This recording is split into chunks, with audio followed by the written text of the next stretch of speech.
The no-no words. Yes, they do exist in sales, and in this video, I'm going to be sharing with you the words that you never, ever, ever should use in a sales appointment, except for one specific circumstance, which I'll share with you here in a minute. Listen, whether you're brand new in sales or you've been selling for a long time, you've probably studied sales communication and the language we use. But in this video, I'm going to take it one or two steps deeper and leave you with an actionable plan to improve your communication so you can win more business. Before we get started, I just want to say a quick welcome or welcome back. My name is Adam Bensman, the Roof Strategist, and I'm super glad to have you here. If you haven't yet done it, subscribe to the channel. I put out new content twice a week, all designed to help you implement as quickly as possible, as fast as your very next sale, to help you make even more money so you can smash your income goal and give every customer an amazing experience. So let's get to it. In today's video, we're going to talk about the words that you should never ever use. Now, let's get the fundamentals out of the way. First is words create emotion and images in our mind. Emotion and images. When we hear a word, oopsies, come on now. Come on, tablet. There we go. When we hear a word, they trigger emotions or we visualize the story that we hear. And that's why certain movies are so captivating, because as we're watching the visuals, there's like the narrator in the background, and they really supercharge the story and bring that emotional feel, whether the narrator is using this soft voice or they're really intense. It changes everything. But it's not just the words they use, it's the emotion that's tied to that word and the image of it. So I'm going to give an example. If I say the word stop sign, you're going to visualize in your mind's eye a stop sign that's in red, right? That's the image. Now, that emotion that's tied to stop is one of caution, fear, okay? So then the emotion comes in, all from a simple word like stop. All right, we paint that visual, and the visual triggers the emotions. Or sometimes it goes the other way around, where we hear the word sad, we might feel sad, and then have an image in our mind of the sad emoji, right, or whatever it is, or someone frowning. But these two work hand in hand. And true artists in sales understand the emotions and the images that are tied to the words that they use. And that's why I encourage salespeople to study the art of direct response copywriting, the written form of selling, because you get more choosy, because you lose the body language, the tonality, and being able to read your customers, and you rely exclusively on the language that you use. So pro tip, go study direct response copywriting, and you're going to fine-tune your sales skills in a really big way. All right, now that we have our fundamentals and the groundwork laid, that words trigger emotions and images, let's now go into the words that you should stop saying or never say in a sale, along with the one exception. First is the word contract. Now, what emotion comes when you hear the word contract? Contract sounds like handcuffs to me. I am contractually obligated. A contract sounds scary. There's a lot of risk. It's long term. Contract, not fun. The images of a contract is fine print, legal terms, and feeling like you don't really understand it. Would you agree? Contract's not a very good word. I'm going to go through the list. We'll talk about the words to use in its place here in just a minute. Another word is price. Okay, and I'm going to throw cost in here as well. Price and cost. These are two words that we don't want to use. And some will go so far as to say buy.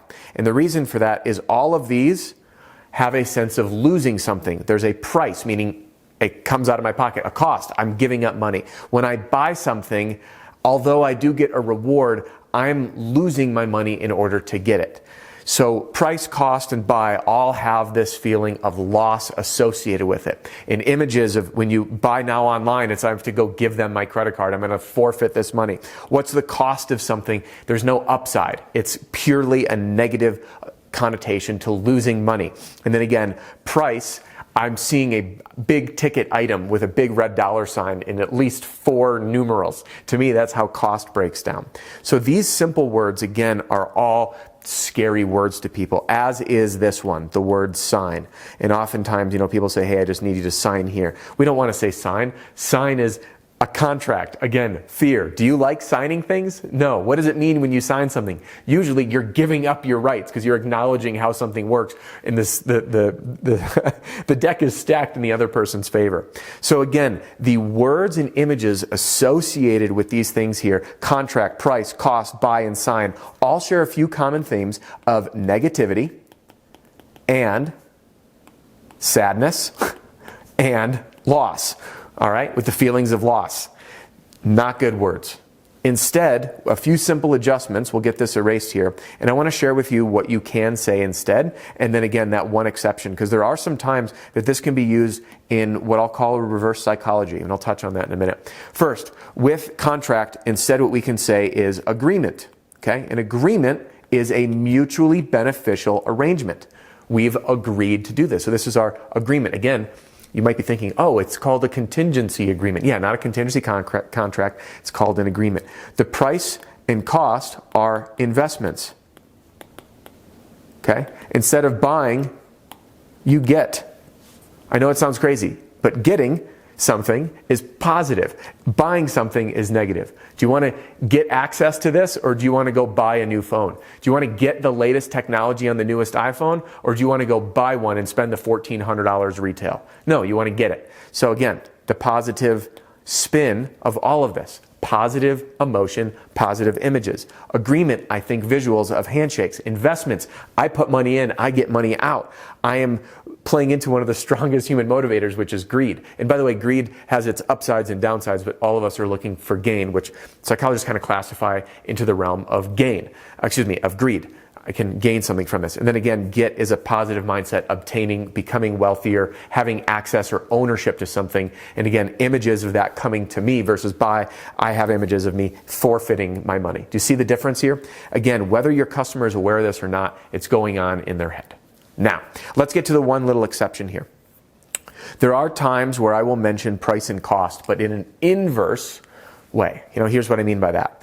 If I'm going through the details of, let's say, a good, better, best system, what I may sometimes do is say that this option is cheaper.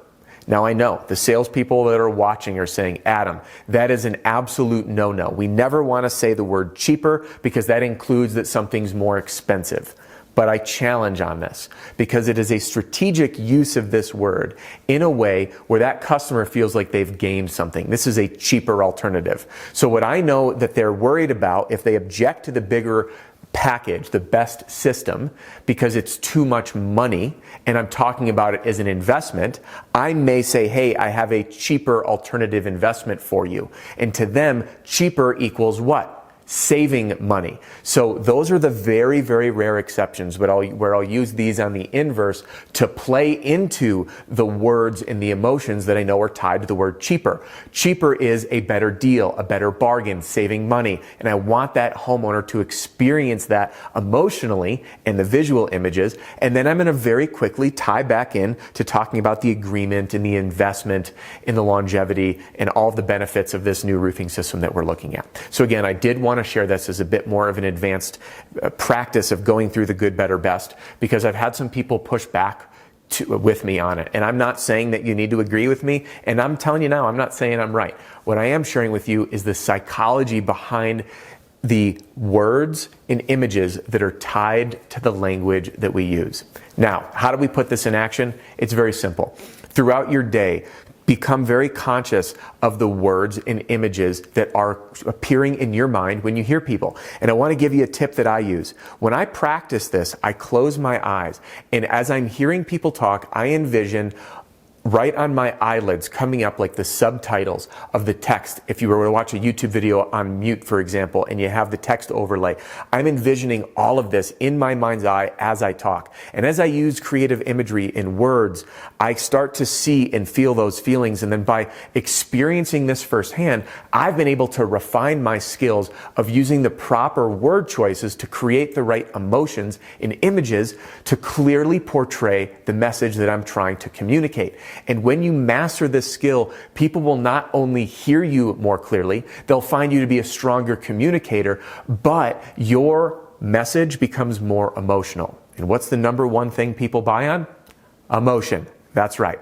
So I hope that you're able to practice this in your day-to-day, and you'll see as you begin to communicate the details of your retail bid, the details of the contingency agreement, and asking for the business is where these language pieces will come in really, really clearly. Now, in my sales training that I teach with the car park formula, the SLAP formula, the arrow formula, you'll notice that a lot of the key points that I emphasize in that training system are designed around this use of language to really engage that customer emotionally, to capture them on their visual imagery so you can close more deals without having to really understand the psychology behind why it all works. It's just, here's the fast track, follow this, and it's going to kick some butt for you. So there you have it. Now, if you liked this video and you want more of them, what I want you to do is click right here and you can download a free copy of my Pitch Like a Pro roofing sales training video library. If you geek out on this psychology stuff, I've got a whole playlist in there on body language and psychology.